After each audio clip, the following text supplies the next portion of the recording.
À toutes et à tous, bonsoir, salut les amis.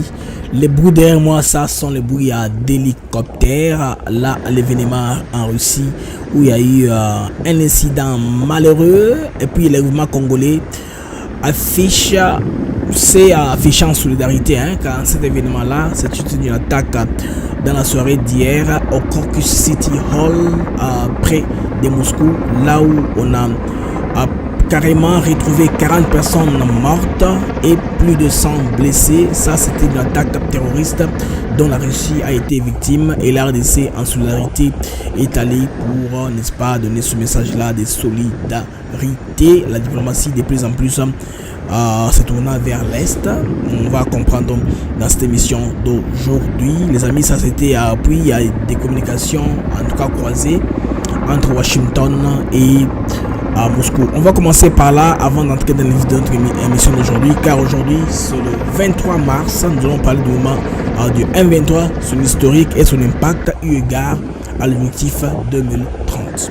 Mesdames et messieurs, entrons un peu dans la petite partie où je veux parler de la guerre des communications entre Moscou et Washington. Là, c'est Maria Zakharova qui est porte-parole du ministère russe des Affaires étrangères qui donne ces messages-là, disant que la Maison-Blanche a déclaré qu'elle ne voyait aucune indication que l'Ukraine ou les Ukrainiens étaient impliqués dans l'attaque terroriste de Moscou. Sur quelle base les responsables de Washington disent-ils ces conclusions quant à l'innocence de quiconque au lieu d'une stratégie au milieu, n'est-ce pas, d'une tragédie, je voulais dire. Alors, si les États-Unis disposent d'informations additionnelles et non que à les transmettre, mais il y a un câble qu'on a reçu un peu tôt, le câble fait état que Washington aurait, je dis bien, prévenu l'autorité russe sur la possibilité d'une attaque terroriste. Alors, les Russes n'ont pas pu ça au sérieux, car sachant que les États-Unis et Washington étant dans le lit avec l'Ukraine, il était difficile d'accroire à la crédibilité d'une telle information qui pourrait être que, justement, pour distraire les Américains, les rendre occupés pendant qu'ils sont en train de chercher comment aider l'Ukraine, n'est-ce pas, à s'en sortir, mais ou à se défendre. C'est pourquoi le gouvernement congolais, de sa part, vient de faire un message de consolation, un message de compassion. Alors, entre Washington et Moscou, ce sont des invectives. Je vais même vous mettre un message un peu plus tard quand je vous lirai à la communication du gouvernement congolais qui s'inquiète, n'est-ce pas, de cette attaque-là. Donc, la RDC condamne l'attaque terroriste à Moscou et affirme sa solidarité avec les peuples de la Russie. Alors, c'est un message ferme de condamnation à la suite de l'attaque terroriste qui a eu lieu vendredi soir au Crocus City Hall, c'est près de Moscou, faisant au moins état de 40 morts et 100 blessés. Plus de 100 blessés selon les premières informations disponibles. Donc la Russie, le ministre russe des Affaires étrangères a qualifié cette attaque d'attentat terroriste et a appelé la communauté internationale à la condamner à l'unanimité. Alors, l'organisation terroriste Daesh, de son côté, a revendiqué l'attaque, affirmant que les assaillants étaient parvenus à s'échapper. Bon, ça c'est une condamnation de communiqué. Les Russes disent avoir maîtrisé tout le monde qui faisait partie de ces squadrons-là. Vous savez que la Russie et la RDC sont en train de réchauffer les relations diplomatiques. Les relations sont au bon fixe dans un contexte de violence. La RDC a tenu à exprimer en tout cas ses solidarités ici envers les peuples russes et ses autorités qui se souviendront aussi quand une stratégie attendant la RDC. Vous savez que malgré une orientation généralement pro-occidentale de Kinshasa ou de Félix Tshisekedi, les liens entre la RDC et Moscou tendent vers une coopération renforcée. Illustré récemment par l'approbation d'un projet d'accord sur la coopération militaire datant de 1999 ou 1999 que les Russes ont préféré activer. Vous savez, il y a eu des tollés, ça s'est allé dans tous les sens. Alors, cela nous prouve que très bientôt, la coopération militaro-technique, tant notamment voulue par le peuple congolais pour avoir au moins une force de dissuasion, une force de frappe forte à taper directement sur les envahisseurs du pays pour finir une fois de plus les attaques à l'est de la République. Le contexte mondial est en train de changer. Il est grand temps de profiter parce que dans les temps de l'unité, le monde qui était unitaire, hein? Non, les pôles d'influence étaient unitaires. D'un seul côté, il n'y avait pas de polarité. Alors, il était difficile des fois d'interférer les opérations que les Occidentaux prévoient ou les pays que les Occidentaux soutiennent. Cas de figure du Rwanda qui depuis 50 ans est en train de nous faire la guerre. C'est pourquoi je vais en arriver à là. Mais avant que je puisse en arriver là-bas, je vais vous mettre une déclaration de Donald Trump lors d'une campagne. Il s'adressait à Hillary Clinton et à Bill Clinton, côté démocrate, parlant de ISIS. Écoutez, parce que Daesh et ISIS, c'est la même chose. Écoutons Trump sur CNN. ISIS is honoring President Obama. He is the founder of ISIS. He's the founder of ISIS. Okay? He's the founder. He founded ISIS. And I would say the co-founder would be crooked Hillary Clinton. Là, c'est Donald Trump dans ses folies, dans le rôle de la campagne passée. Il a responsabilité la création des mouvements ISIS et Daesh aux Américains. Parce que dans le temps, depuis la ligne de temps, l'administration américaine faisait quoi? Il y a un département sécuritaire très spécifique qui a assassiné le monde, ça tout le monde le sait. Ils ont souvent l'habitude de créer des mouvements terroristes pour attaquer un pouvoir. 80% des mouvements que vous connaissez aujourd'hui sont la création de cette organisation-là sécuritaire américaine. Ils font ça pour déranger le gouvernement s'il faut s'occuper d'un chef d'État ou d'une administration, carrément l'enlever. Maintenant, ça commence à ne plus marcher comme c'était prévu. Donc, le logiciel est devenu archaïque. Il faut avoir une mise à niveau, une mise à jour pour commencer maintenant à répondre textuellement. Au lieu de répondre à un problème, ça va dans tous les sens. Ouais, maintenant, aujourd'hui, ça commence à contourner. Ça contourne même sur les gens qu'on est censé protéger. Alors, mes amis, allons maintenant à la crise sécuritaire congolaise. Je vais vous mettre que 3 vidéos. Une vidéo qui illustre, qui explique la portée diplomatique même, le sens de ces rencontres, de ces réunions que Tshisekedi est en train de faire à travers le monde pour sauver la République. Il y a aussi beaucoup de Congolais qui pensent que c'est une paix d'État inutile. Ces manœuvres diplomatiques-là ne servent à rien, ne vont conduire à rien, de toutes les façons, mais il y a une explication que j'ai très bien aimée venant de la bouche de Cheo Kitundu, chevronné diplomate, ancien collaborateur et de Tshisekedi et de Kabila, qui explique les contextes actuels dans lesquels nous sommes. Pourquoi il est important et de faire la guerre et de faire la diplomatie. Sinon, la diplomatie, c'est la partie qui m'intéresse, là pour épargner les vies humaines. Pour que l'argent de la RDC puisse servir à jeter les pays sous des bases de développement. Au lieu de tout le temps entraîner les cociambules inutiles alors que l'ennemi est en train de gagner du terrain. En gagnant du terrain, ce sont les Congolais qui sont en train de fuir de leur maison. En fuyant de leur maison, le gouvernement est obligé maintenant de leur venir en aide. Pour faire de l'argent qu'on n'a pas prévu, qu'on commence à dépenser maintenant dans les camps des fortunes.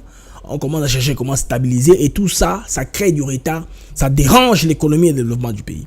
La première vidéo que je vais vous mettre, c'était là de monsieur Cheo Kitundu. Mais avant cela, les amis, je voudrais qu'on brosse un tout petit peu rapidement les parcours du M23. Ça, c'est un rappel, les amis, des M23 ce matin, du 23 mars 2024. Il y a déjà Nakati, il y a Zamba, l'affrontement il y a beaucoup d'affrontements sur terrain. Là, à la hauteur, il y a Kivuye sur plusieurs axes. L'axe Minova-Sake Kichanga. Il y a aussi plusieurs mouvements de Wazalendo qui sont en train de chercher à préserver certaines positions. Alors, cette date est devenue triste dans la mémoire de beaucoup de Congolais parce qu'ils se souviennent de manière particulière quand les calvaires à peu près de l'Est ont commencé. Je vais vous remettre au 29 mars 2009. 29 mars 2009, c'était la fin de la guerre de CNDP. La miniature, la vidéo là, l'image qui est derrière moi a un sens particulier parce que les acteurs, tous, dans les livres de Charles Onana sont très bien expliqués. Notre compatriote qui est encore au pays, qui est encore en RDC, sont très bien expliqués. CNDP. Le CNDP de Laurent Kunda, de tout le monde là que vous connaissez qui est aujourd'hui en politique en RDC. Il y en a qui sont devenus civils, mais généralement, vous allez voir quelle était l'aventure qui était derrière ces soldats actifs de l'armée rwandaise, selon le livre et de Michael Arong et de Charles Onana. Alors, vous savez que à l'issue de l'accord du 23 mars 2009, à Goma, Laurent Kunda avait créé la rébellion, parce qu'il a refusé de rejoindre les mixages après l'épisode de RCD Goma. Donc RCD, CNDP, M23, voilà la vraie chronologie de tous ces mouvements-là. Voilà, c'est rentré dans mon esprit très bien. Donc chaque fois on crée un mouvement rebelle, quand les autres entrent pour faire les brassages, vous restez encore en brousse. Comme ça, chaque fois que vous faites ça, chaque année, chaque 2 ans, on aura plus d'officiers rwandais au sein de l'armée congolaise. C'est la méthode qui est au Bajaki en place. Alors, les 4 villes 2012, par frustration, Sultan Makenga à son tour, Bosco Tangada, qui était responsable du programme Amanile au Kivu, vont faire défection et lanceront des assauts sur plusieurs entités territoriales des Rutshuru, avec laquelle la rébellion du M23, mouvement du 23 mars, qui finira par prendre le contrôle de la ville de Goma le 20 novembre 2012, pendant 11 jours avant d'être contraint de s'y retirer. Là, je pense bien que c'était le temps du pouvoir de Barack Obama. Plus tard, 5 novembre 2013, cette rébellion sera défaite par les FARDC sous le guide du général Baouma Ambamba, le colonel Mamadou Ndala et les autres pendant le règne de Joseph Kabila, sénateur à vie. En novembre 2021, le M23 de triste mémoire va renaître avec le même motif de frustration et de revendication. Il y a deux choses ici, les amis, je voudrais qu'on puisse comprendre pour lancer la base de notre émission. Avant qu'il soit démasqué comme une machine, en avant pour le Rwanda, pour des velléités expansionnistes, gardez ces mots, velléités expansionnistes 1. 2. Pour continuer le pillage des ressources minières de la RDC. C'est là où je veux trouver les mots. Dans l'intervention récente de Tshisekedi, avec Mouyaya, alors comment on peut la réunir encore au point de presse hebdomadaire, au point de presse hebdomadaire, Félix Tshisekedi s'exprime clairement. Quelqu'un aussi avait parlé de ça. Lui, il ne refuse pas les faits qu'ils sont au Congo, mais lui nous demande à pousser très loin notre réflexion, à aller voir est-ce que le Rwanda a besoin des minéraux qui sortent de la RDC. Est-ce que les Rwandais consomment ces minéraux? Non. Vous connaissez ces minéraux où ils vont. Dubaï, Moscou, Washington. Il a cité tout le monde. Alors depuis novembre 2021 à ce jour, plusieurs milliers de personnes ont été tuées. Des millions d'autres poussés à fuir leur village suite à la guerre du M23 soutenue par les Rwandais, selon plusieurs rapports des Nations Unies. Mesdames et messieurs, sous ces fonds-ci, sous ces décors ici que j'ai planté rapidement, laissez-moi entrer maintenant dans les fonds de notre émission. La diplomatie, elle est importante, certes. Et on va suivre les explications de Cheo Kitundu, ces chevronnés diplomates. Et puis, je vais vous donner la parole de Félix Tshisekedi et de Kagame. On va aller comme ça, on va jumper, reculer pour connaître un peu de comprendre ce qui se passe. Parce que très bientôt, les deux personnes vont se parler. Ils vont se parler dans les prismes de Félix Tshisekedi ou dans les prismes de Kagame. Ou seulement sera des réunions inutiles auxquelles de toute façon il faut participer parce que il faudrait donner la chance, n'est-ce pas, à épargner l'argent et à épargner des vies. Suivons Cheo Kitundu. Je vous rappelle qu'il n'y a aucune rébellion qui peut réussir au centre du pays. Si aujourd'hui, le fameux M23 est actif à l'est de la République démocratique du Congo, c'est parce qu'il bénéficie d'une profondeur stratégique, en bénéficiant aussi de l'appui d'un pays limitrophe. Mais si vous n'avez pas l'appui d'un pays limitrophe, vous ne pouvez pas. Alors là, il y a conjugaison de la montée en puissance de nos forces armées avec une diplomatie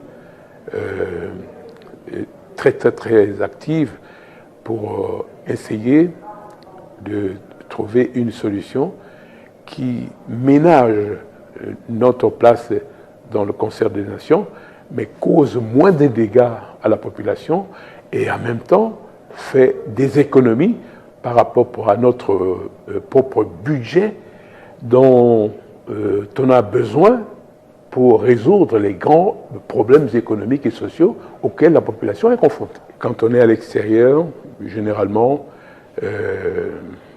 cette guerre à l'Est est parfois dissuasive pour certains investisseurs dont nous avons besoin pour la création de richesses et des emplois dans notre pays.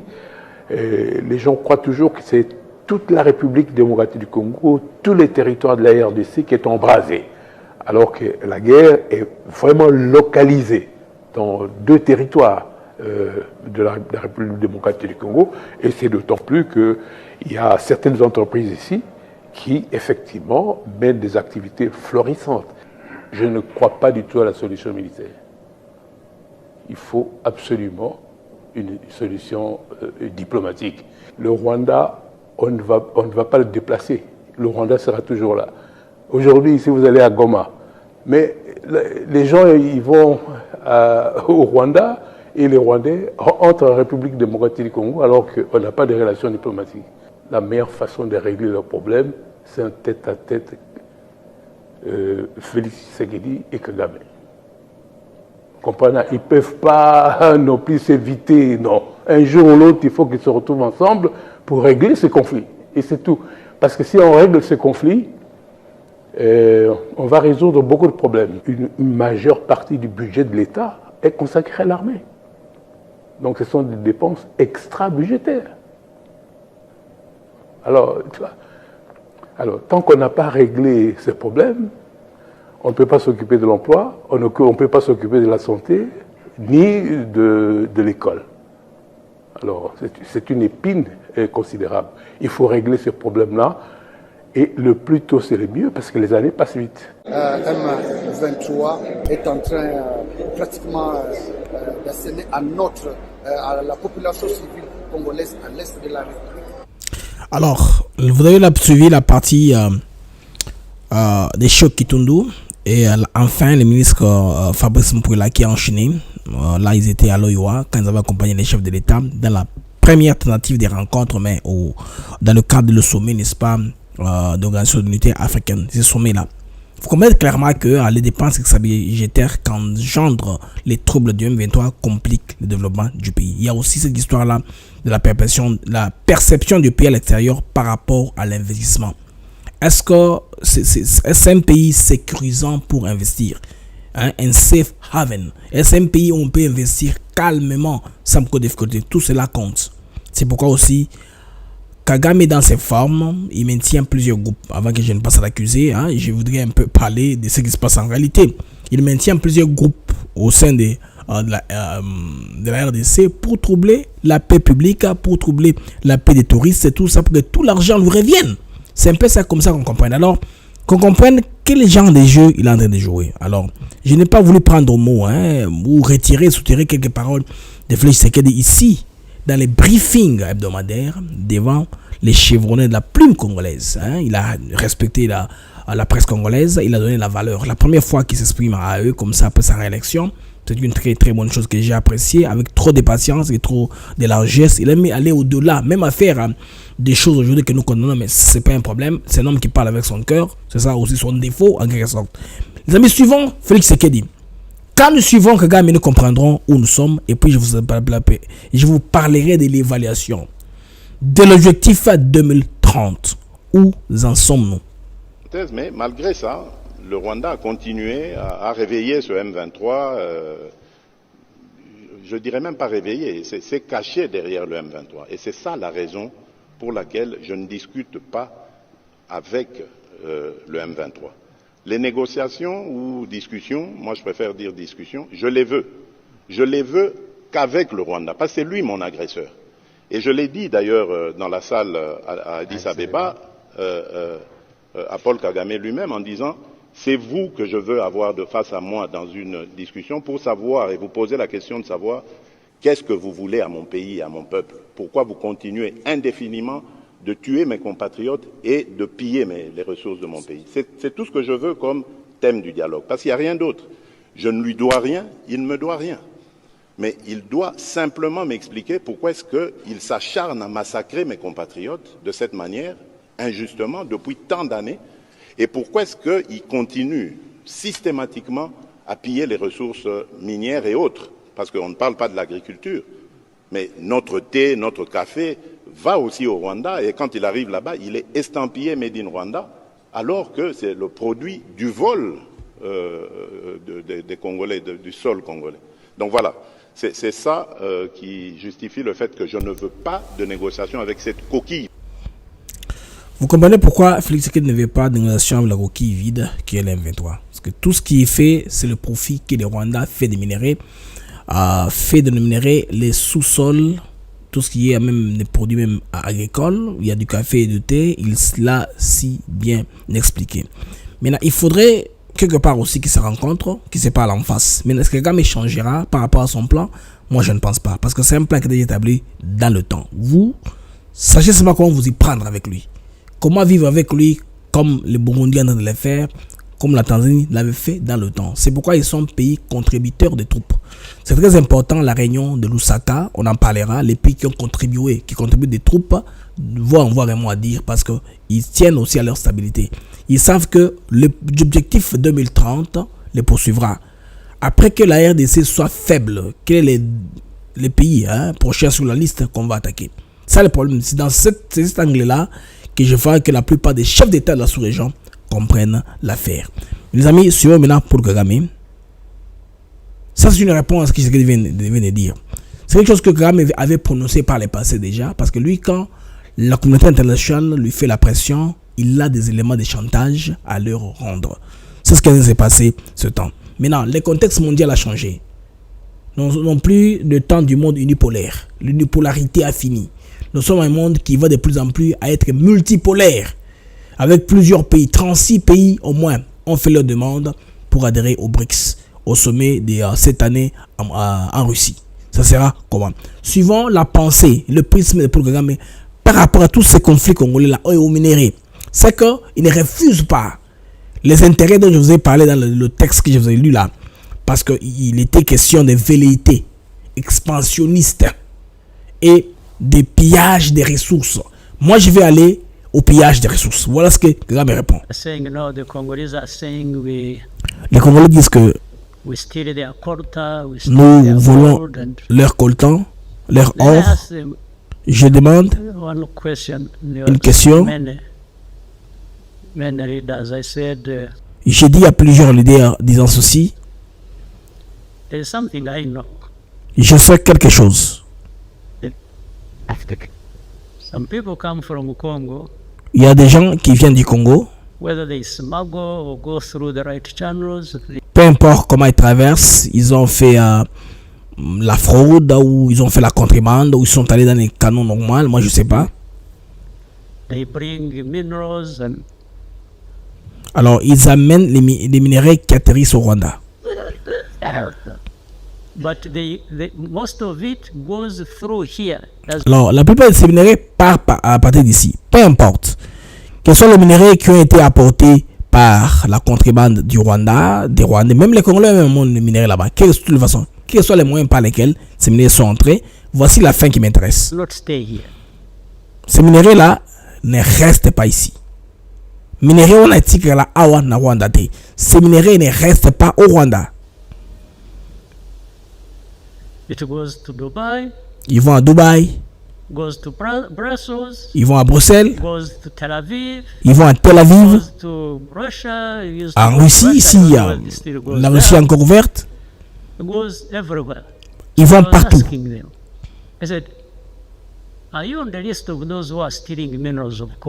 Alors, aux leaders du monde, je leur ai posé la question en les regardant dans les yeux.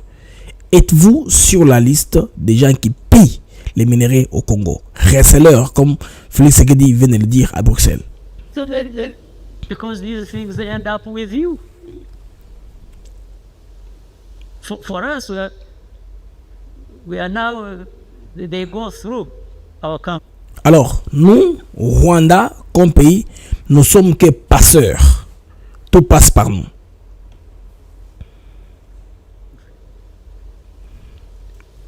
But they're accusing us of stealing Congo's minerals. Mais nous sommes accusés matin, midi, soir de voler ces minéraux. C'est là où il s'en prend à la communauté nationale en nous donnant des indications. C'est pourquoi vous devez comprendre le sens des marches que les Congolais avaient faites devant les ambassades. About the destination. Why don't you talk about it? Alors, pourquoi vous ne parlez pas de la définition de la destination finale où ces minéraux-là terminent les rousses? La destination finale des minéraux. Pourquoi vous n'en parlez pas? And if we actually deployed everything, every effort, and stopped this thing flowing, the accusation would be even worse. Alors, si nous tentons d'arrêter le passage des minéraux vers nous, les accusations vont même doubler d'ardeur, vont s'empirer. Yeah, they will be saying no more gold coming through here. Going to them, then they say, these people, they are causing problems. C'est là même on pointe du doigt que ces gens-ci, les Rwandais, posent problème. Ça, c'est le prisme de Paul Kagame pour lui. Les choses passent par ici pour être exportées, atterrir ailleurs. C'est clair pour lui, c'est clair, c'est comme ça. Dans ce prisme-là qu'il voit les choses, il ne voit pas ça différemment. C'est comme ça qu'il est en train de voir les choses. Vous comprenez que à suivre les trois personnalités que je vais proposer ici, à suivre l'ancien ministre des Affaires étrangères, à suivre le président Félix Tshisekedi et à suivre Paul Kagame, vous comprenez que la complexité du problème est en train d'atterrir, de trouver des réponses lentement mais sûrement. C'est une question de volonté. Paul Kagame fait partie de ce plan-là, dont je vous ai dit l'objectif 2030. Selon cet objectif-là, il fallait tout faire au moins pour contrôler une majeure partie du Congo, si pas avoir tous les Congos. Ils ont eu la chance de placer des Rwandais au pouvoir, ça n'a pas marché. Les amis, allons-y lentement. Quand les AFDEL avancent avec Laurent Désiré Kabila, il n'était pas question que Mouzé devienne président. C'est pourquoi quand Mouzé s'est déclaré président à Lubumbashi, il était très fâché contre lui, mais ne pouvait rien parce que Mouzé était 100% congolais. Il pensait que les Rwandais qui sont restés au Congo, très nombreux qu'ils étaient, parce que tout le monde qui venait de l'Ouganda était anglophone. C'était bizarre de mettre un président anglophone carrément comme ça à la tête du pays. C'était difficile.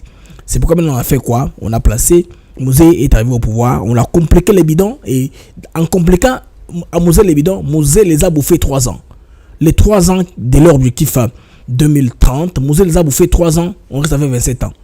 Alors 27 ans après Mouzé, on a Joseph Kabila qu'on place là-bas, qui est aussi, beaucoup de gens disent les origines un peu mystérieuses de LDK. On dit qu'il serait d'un parent rwandais, mais ce que nous savons, c'est qu'il a vécu quand même en Tanzanie. Il est né quelque part. Il a des coins d'origine là où il a évolué. C'est pourquoi il est calme par faute d'être découvert par les Congolais. Parce qu'ils ne connaissent pas les habitudes des Congolais généralement, parce qu'il a pris ça à l'âge adulte. C'est pourquoi les Congolais n'ont pas froid aux yeux en disant que tu es un Rwandais, tu es un infiltré. Les plans rwandais t'ont placé là-bas pour accomplir leurs objectifs. Mais non, supposons que tout cela soit vrai. Comment est-ce que pendant qu'il était au pouvoir, tout le temps qu'il était au pouvoir, c'était le grand temps d'accélérer à l'objectif 2030? Pourquoi est-ce que les TBT au problème n'ont pas su réaliser? C'est l'appétit, comme on dit, l'appétit devient en mangeant. Au-delà des velléités expansionnistes, ils ont commencé à vouloir s'enrichir rapidement. Ils sont aussi rentrés dedans. L'Ouganda et les Rwandais se sont abattus à Kisangani, la guerre des 6 jours, créant mort d'homme. Tout cela, la communauté internationale a fermé l'œil parce que Kagame devait leur rappeler Est-ce que nous sommes nous les consommateurs de ces minéraux ou ça transite par nous? C'est à vous de parler. Depuis le temps, ce que moi je condamne JKK, ce n'est pas prendre le courage de défendre les Congolais. Pour lui, il fallait démembrer le Congo, il fallait laisser les pays sombrer comme ça, que les choses aillent comme ça, qu'on ait un État faible. C'est ce que la communauté internationale voulait, particulièrement les États-Unis d'Amérique. C'est pourquoi elle avait trouvé tout ce qu'il faisait. L'Amérique était derrière Joseph Kabila, Kabange. L'Amérique, la toute puissante Amérique, derrière elle. Ce temps-là, la Russie était une puissance inutile. Aujourd'hui, que la géopolitique mondiale commence à changer. Il n'y a plus une seule sphère de puissance. C'est la multipolarité. Le monde devient de plus en plus multipolaire. Alors, il faut qu'il y ait d'autres puissances alternatives. Parce que les États-Unis seuls et les pays de l'OTAN pourraient vous frapper des sanctions. Vous venez un pays inutile. On vous remet à la carte du départ. On vous remet au Moyen-Âge, comme on a fait avec les Zimbabwe, l'Haïti. Tous ces pays-là qu'on ne voulait pas qu'ils soient fonctionnels. Ils ont le système, le mécanisme international. Là, on vous met de la pression comme pays, là, vous stagnez. Alors, les Congolais ont commencé à fuir partout à travers le monde pour chercher mieux vivre ailleurs. Parce qu'au pays, c'était difficile. Il fallait tout faire maintenant. On comprend qu'il y a un plan. Qui c'est qui vient au pouvoir? Un Congolais. L'objectif, je vous ai lu l'accord entre le M23 et le gouvernement congolais. Je vous ai décortiqué là dans la semaine. Je voulais parler du point 5. Dans le point 5, il fallait déclarer toute la zone de Kisangani jusqu'au Tanganyika, une zone sinistrée. La partie Est là. La partie là aura spécialement un statut spécial, une autonomie financière et tout cela. Et puis un contrôle à un certain pourcentage des forces sécuritaires. Donc là, on a camouflé parce que le diable se trouve souvent dans les détails. On a voulu la majorité des outils en train de contrôler tout ce quoi-là. Comme un état tampon, un état faible. C'est pourquoi vous avez vu la flûte de toutes ces banques-là kenyanes au niveau de la RDC. Ils ont voulu comprendre le système. Comment ça le Congo opère, fonctionne. Tout le monde est venu ouvrir les banques. Les Africains ont ouvert des banques au Congo. Leur objectif, c'était les banques qui devaient commencer à servir maintenant. Plus les opérations dans cette zone-là, sinistrée. Alors, on a d'abord commencé par Kinshasa avec le temps, parce que la zone prenait le temps de s'établir. Alors, ces gens-là devenaient impatients. Ils faisaient de la pression. Mais vous allez terminer l'affaire quand? Ils ont donné tous les moyens possibles au M23. Qui gèrent rien, ils ne pouvaient pas avancer. Même d'un seul iota pour prendre des considérations sérieuses de terre, faire des réclamations. La communauté dite internationale, ou non, les multinationales, ont voulu aider à ce que les processus aillent rapidement. Ça ne colle pas toujours. Alors, Kabila a bouffé encore de temps possible. Il nous reste maintenant combien? Il nous reste 6 ans pour arriver à l'objectif 2030, qui serait soldé par un échec. Ils n'ont pas calculé la résilience des Congolais. Mobutu, dans son temps, il fut dictateur, dites tout ce que vous voulez. Il a créé dans les Congolais. L'unité nationale. Parce qu'au Congo, ici, nous avons des généraux qui sont devenus chefs coutumiers, mutés il y a 9 ans. Aujourd'hui, ils sont en poste, ils n'ont jamais bougé. Des magistrats, des agents de l'immigration, les agents de renseignement. Ils sont là comme des chefs coutumiers. Ils développent même des moyens, ils deviennent hommes d'affaires. Ils ont des ranchs, des parcs, ils deviennent hommes d'affaires. Bemba vient de dire dans un message il y a très peu là, il a rappelé aux soldats. Les soldats sont là pour mourir pour son pays. Je pense que j'ai l'image avec moi ici. J'avais Bemba s'adressant aux soldats. Il y a cette partie-là que les Congolais ont commencé à oublier de plus en plus. Ils entrent dans autre chose. Ils entrent dans l'affairisme. Avec les soldats, c'est la bravoure. Les soldats sont là pour mourir pour son pays. Il est là derrière pour s'arranger que tout marche. Tout marche et marche. Alors voilà, j'ai l'image avec moi de Japé Bemba. Les amis, ça c'est Japé Bemba Gombo. Lisons aussi ensemble. L'officier ne ment pas. Il ne triche pas. Il ne vole pas. Il ne détourne pas. Il apprécie. Il assume. Il ne tourne pas le dos à l'ennemi. Il ne trouve pas les prétextes pour s'éloigner de sa noble mission de défense. Il doit faire face. Ça, c'est Japé Bagombo. Ça descend aux officiers. Je pense à Kananga lors de la cérémonie de l'EFO. cet élan, cet esprit-là avait été complètement annulé. Pas de salut au drapeau, pas d'hymne national. On met une hymne nationale dans une musique qu'on vous chante au Parlement. Tout ça, les gens ne récitent pas les paroles. Tout part. Quand on entame l'hymne national, pourquoi est-ce qu'on met la main sur le cœur?